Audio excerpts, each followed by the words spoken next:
Bismillahirrahmanirrahim. Assalamualaikum warahmatullahi wabarakatuh.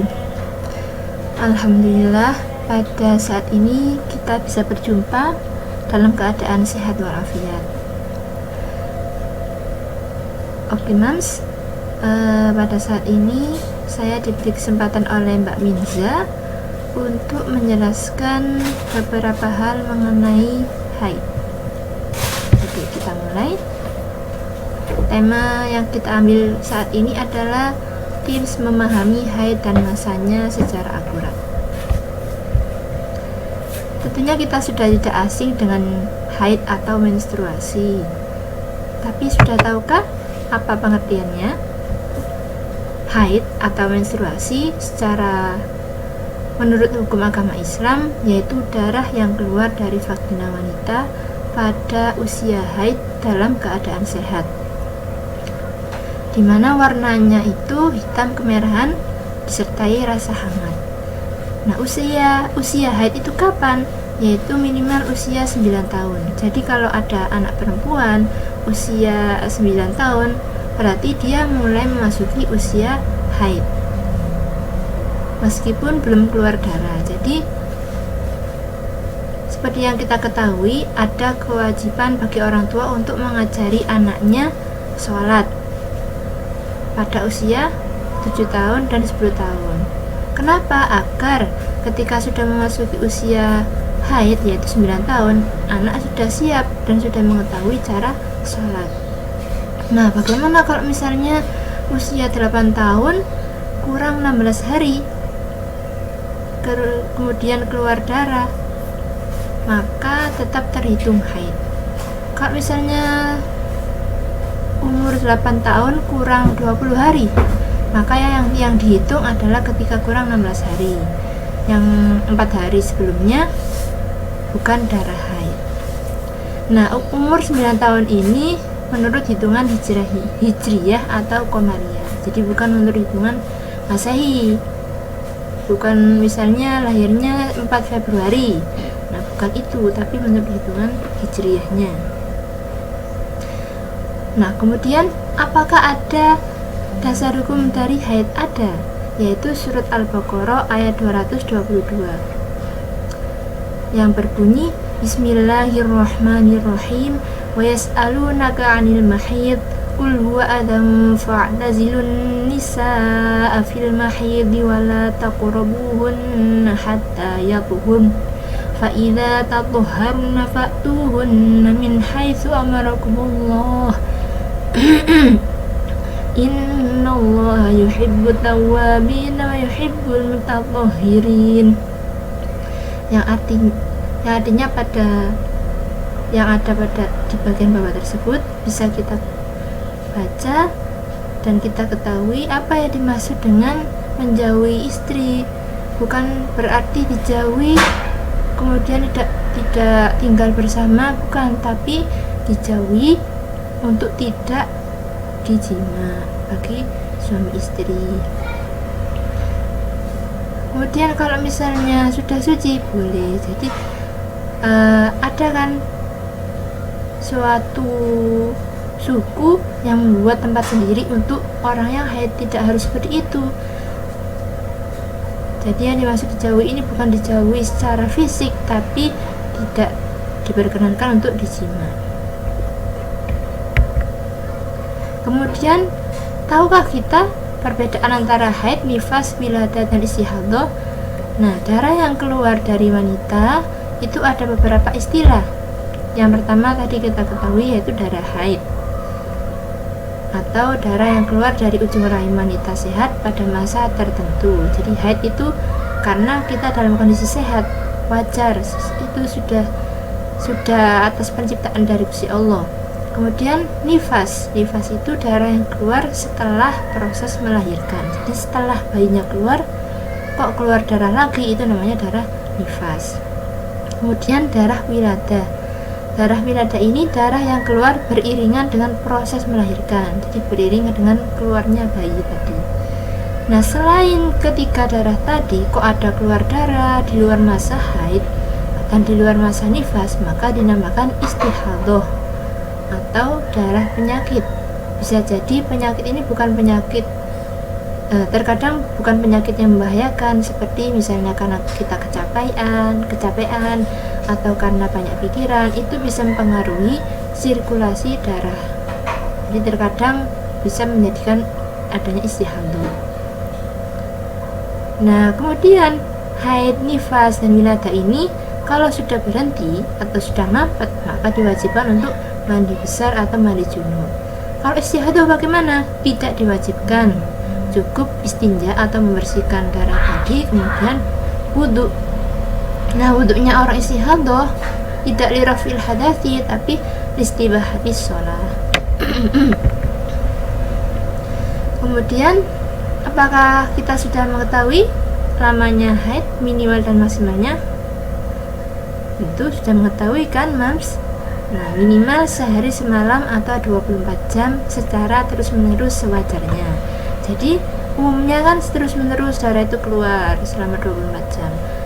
Nah, ada kasus seseorang itu haidnya terputus-putus. Misalnya, hari ini 2 jam keluar darah, kemudian nanti lagi 2 jam lagi. Nah, itu harus dihitung sebanyak 24 jam waktu keluarnya darah tadi, karena tidak terus-menerus. Kalau sudah totalnya 24 jam, meskipun 3 hari baru total 24 jam, maka baru terhitung haid. Nah, kemudian kalau jedanya tadi itu, misalnya hari pertama keluarnya 5 jam, kemudian bersih, baru hari kedua keluarnya 5 jam lagi, kemudian bersih misalnya. Nah, selain 5 jam tadi itu kan bersih, itu tetap diwajibkan sholat, tapi tidak diwajibkan mandi karena belum 24 jam. Kemudian maksimal 15 sehari semalam. Nah, umumnya orang-orang haidnya 6-7 hari. Nah, kemudian haid itu ada masa sucinya.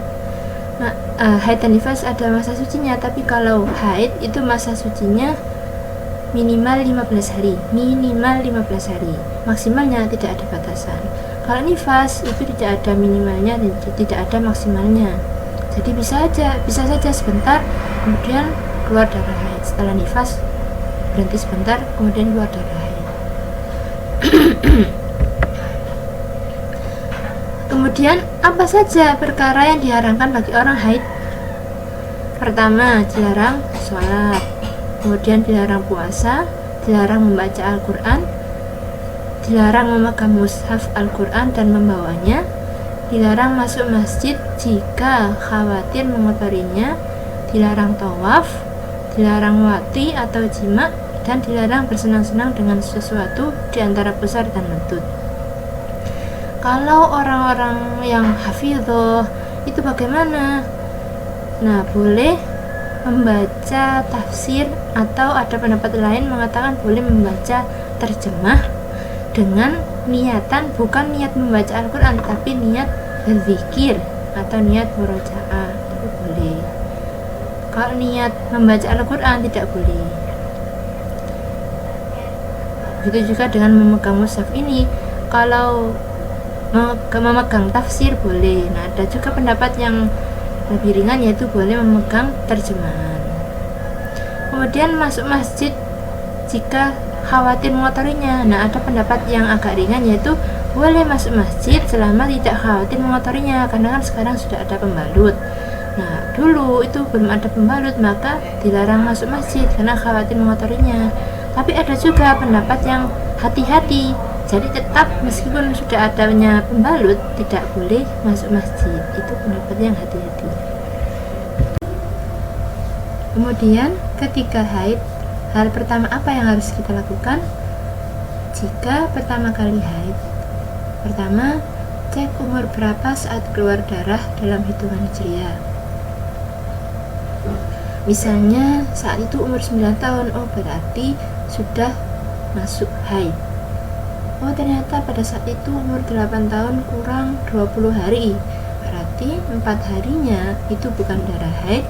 Pas masuk ke hari ke-16 itu sudah termasuk darah haid. Kalau sudah umur 7 tahun kok keluar darah, itu bukan darah haid. Kemudian cek warna darahnya. warna darahnya apa? Hitam, merah, pink, atau kuning, atau putih keruh. Kemudian catat tanggal, hari, dan jam awal haid di buku catatan atau handphone. Nah, ini sangat penting. Catatan ini tidak boleh hilang karena ini akan menjadi acuan bagi siklus haid berikutnya. Jadi kalau bisa jangan sampai hilang. Kadang kan kita mengandalkan ingatan, oh nanti saya ingat-ingat aja gitu. Ternyata pas sudah siklus kedua lupa.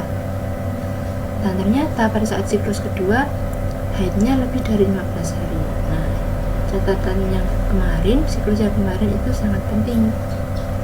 Kemudian catat saat awal haid itu dalam keadaan sudah sholat atau belum. Kalau misalnya keluar darah haidnya sebelum kita belum melaksanakan sholat, berarti kita punya hutang sholat. Kemudian catat waktu keluarnya darah, sudah total 24 jam atau belum. Karena kan ada yang darahnya itu terus menerus sampai 24 jam, ada yang putus-putus, 1 jam keluar bersih terus, 1 jam lagi keluar bersih terus. Nah, itu harus ditotal sampai 24 jam kalau terputus-putus.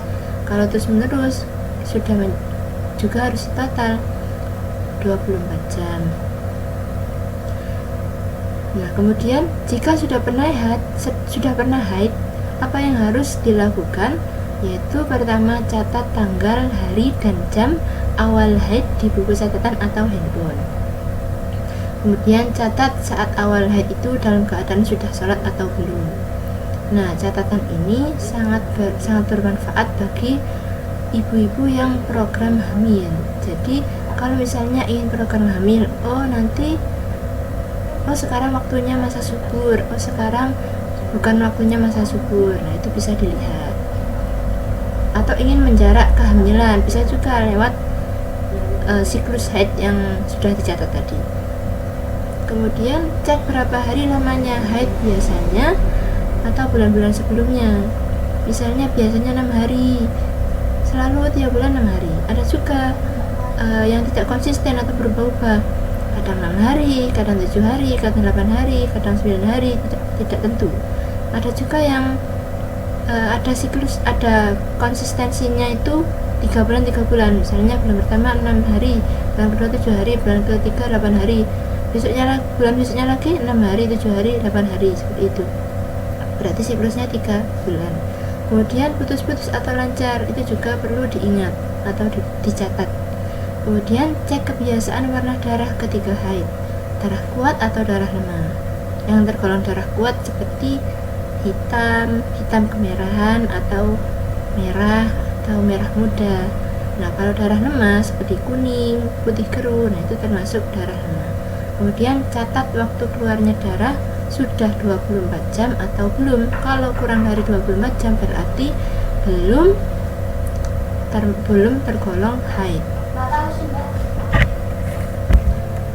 Oke, Mams, ini baru beberapa hal yang dapat saya jelaskan. Sebenarnya ada banyak yang perlu dijelaskan. Mungkin bisa kita lanjutkan di sesi berikutnya, atau bisa lanjut di sesi tanya jawab. Oke? Mohon maaf apabila banyak kesalahan. Terima kasih. Wassalamualaikum warahmatullahi wabarakatuh.